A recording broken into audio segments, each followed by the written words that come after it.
Selama ini kita menganggap sampah yang kita hasilkan seharusnya dibuang dan ditumpuk ke tempat pembuangan akhir. Hal ini tidak salah, namun sepenuhnya tidak benar. Berdasarkan data yang diambil dari SIPSN mengungkapkan bahwa sampah yang masuk di TPA sekitar 61,75% adalah sampah yang mudah terurai, sedangkan 38,25% adalah sampah yang tidak mudah terurai, seperti botol plastik, kertas, logam, B3, dan residu. Idealnya, TPA hanya merampung 20% sampah yang ada di sana. Sisanya akan didaur ulang menjadi suatu barang yang lebih berkualitas atau diolah menjadi suatu bahan baku. Pada saat ini, masyarakat masih banyak yang belum sadar akan pentingnya memilah sampah. Padahal dengan adanya memilah sampah tentunya akan menumbuhkan manfaat yang sangat luar biasa. Yang pertama, dengan adanya memilah sampah, maka akan mengurangi timbulnya sampah di lingkungan sekitar. Dan yang kedua, dapat memudahkan kita dalam proses daur ulang. Dan yang ketiga, sampah yang akan dipilah tentunya akan menumbuhkan nilai ekonomi dan akan disetor di bank sampah. Adapun beberapa cara pengelolaan sampah dengan 3 metode. Yang pertama adalah reduce, yaitu mengurangi penggunaan sampah. Misalnya, kita membawa tumbler ataupun wadah bekal untuk membeli makanan dan juga minuman.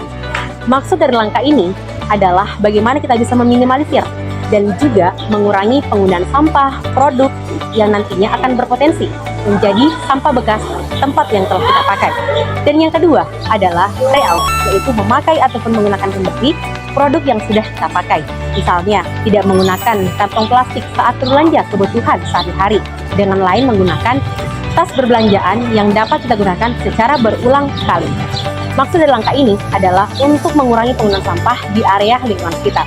Dan yang ketiga ataupun yang terakhir adalah recycle, yaitu pendaur ulang ataupun sebelum kita melakukan pendaur ulang tentu saja kita akan melakukan pemilahan, yaitu pemilahan sampah organik dan juga anorganik. Sampah organik contohnya adalah sisa makanan ataupun daun kering ataupun semua sampah yang dapat terurai. Dan yang kedua adalah sampah anorganik, yaitu contohnya botol, kaca, plastik, logam, baterai, dan juga resi. Adapun sampah yang perlu dilakukan pemilahan, contohnya adalah sampah organik.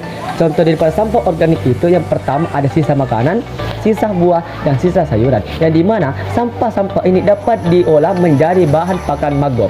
Yang kedua ada dibilang sampah anorganik, yang dimana sampah anorganik ini contohnya botol plastik, kertas, dan kardus. Yang dimana contohnya itu sampah botol plastik dapat dijadikan sebagai pot bunga. Selain dari mengurangi sampah, juga dapat menambah keindahan lingkungan sekitar. Lalu bagaimana sih cara memilah sampah yang benar? Yang pertama, siapkan 2 tempat sampah yang berbeda, yaitu sampah anorganik dan organik. Dan yang kedua, buanglah sampah sesuai dengan jenisnya. Dan usahakan sampah tidak tercampur merata dengan sampah yang satu dengan sampah yang lainnya. Soal sampah yang sudah dipilah tentunya akan menciptakan suatu nilai yang berekonomis dan akan didaur ulang oleh bank sampah.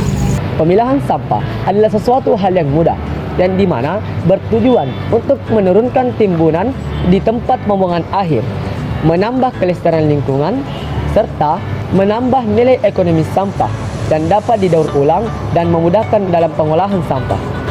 Di Mandua Bone, Bapak Dr. Andes Haji Muslimin MM selaku Bapak Kepala Mandua Bone membuat statement yang mengatakan zero waste food, yang artinya nol limbah makanan.